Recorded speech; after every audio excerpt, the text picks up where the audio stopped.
Le beau nous fait du bien. C'est ça, exactement. Aujourd'hui, on va parler du beau dans la chronique bien-être parce que le beau est source de bien-être. Et les journées du patrimoine approchent et le patrimoine, c'est du beau en barre. On va pouvoir aller dans toute la France, tous les monuments vont nous être ouverts pour aller visiter justement ce beau. Et pourquoi le beau génère du bien ? Alors les chercheurs sont encore en train d'essayer de comprendre. Ce que l'on sait déjà, c'est que le beau apporte une émotion positive très importante. C'est probablement dû à la dopamine. Et ce que l'on sait, c'est qu'il y aurait deux formes de perception de la beauté. Il y a la beauté pure, celle que l'on voit, celle qui apparaît lorsqu'on est face à un beau paysage, face à un beau monument. À la cathédrale Saint-Étienne à Metz. Exactement, mais partout ailleurs aussi. Et puis il y a aussi le beau qui est expliqué, révélé. Et ça, c'est tout le savoir des guides. Cette beauté qu'il nous révèle. La thématique des Journées européennes du patrimoine est patrimoine et jeunesse. Oui, cette année, c'est patrimoine et jeunesse et je trouve que c'est excellent puisque ça permet aux enfants de pouvoir découvrir le patrimoine qu'ils ont autour d'eux. C'est-à-dire que quand on est quelque part, on se dit peut-être que finalement je vis à la campagne. Ben non, je vis dans un endroit qui est source de richesse extraordinaire. Alors, ça peut être la beauté de la nature, ça peut être la beauté des monuments. Et puis aussi, lorsqu'on n'est pas né dans un endroit, ça peut nous permettre de pouvoir découvrir les beautés de l'endroit dans lequel on vit et de pouvoir s'y créer quelques racines. Et alors tu as donc repéré pour nous quelques visites que l'on va pouvoir faire à l'occasion de ces Journées européennes du patrimoine. Et on va partir d'abord du côté de Reims, car nous sommes dans le Grand Est, Roger. Absolument. Et Reims, c'est quoi, 1h30 1h30 de route. Oui. De Metz. Et si on aime la nature, on va pouvoir aller voir les faux de Verzy. Les faux de Verzy, ce sont des arbres. Alors on va le voir arriver à l'image. Ce sont des arbres tortueux, tortillards. On dit que ce sont des hêtres tortillards. On peut les visiter. C'est du côté de Reims. Ça porte bonheur, ça, on dirait des arbres à lutins. J'en sais rien. Probablement. Probablement. Alors, si on parle de porte-bonheur, oui, la beauté nous met dans un état d'esprit positif et donc effectivement, on va dire la chance est plus propice à arriver, on va dire. Exactement. Maintenant, on va partir un petit peu plus près de chez nous, à Nancy. Exactement. Et à Nancy, on va pouvoir aller, alors là c'est pour les enfants, on va pouvoir aller visiter la salle de lecture de la bibliothèque Stanislas. Alors pour les fans d'Harry Potter, ça va être l'occasion de pouvoir s'immerger dans un magnifique lieu. On peut les visiter, il y a des visites guidées. Et c'est bon pour les enfants et c'est aussi bon pour les parents qui peuvent retrouver là aussi leur âme d'enfant. Et c'est vrai qu'il y a un petit côté cercle des poètes disparus aussi avec ces anciennes bibliothèques. J'avoue que c'est un endroit que je ne connaissais pas du tout. C'est extraordinaire, il faut aller le visiter. Effectivement, on est là pour apprendre plein de choses, Roger.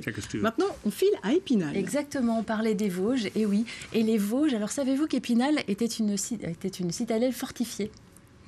Ouais. Et un château. Exactement.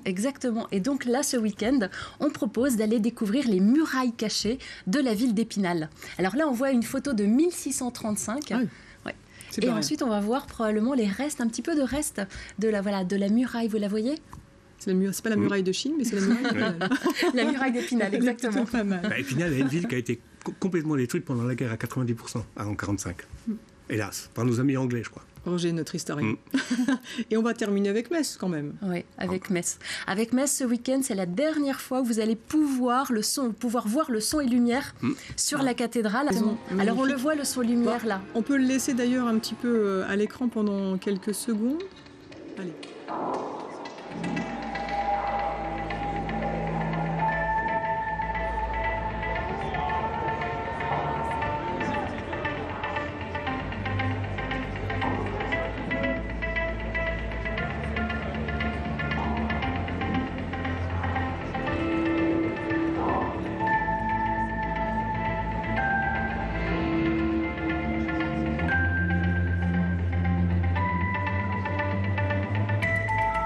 C'est vrai que c'est époustouflant et que ça fait drôlement du bien. Ah, c'est ça. Si vous ne l'avez pas vu, ne ratez pas votre dernière chance pour aller le voir ce week-end. Jeudi, vendredi, samedi. Non, c'est ça ?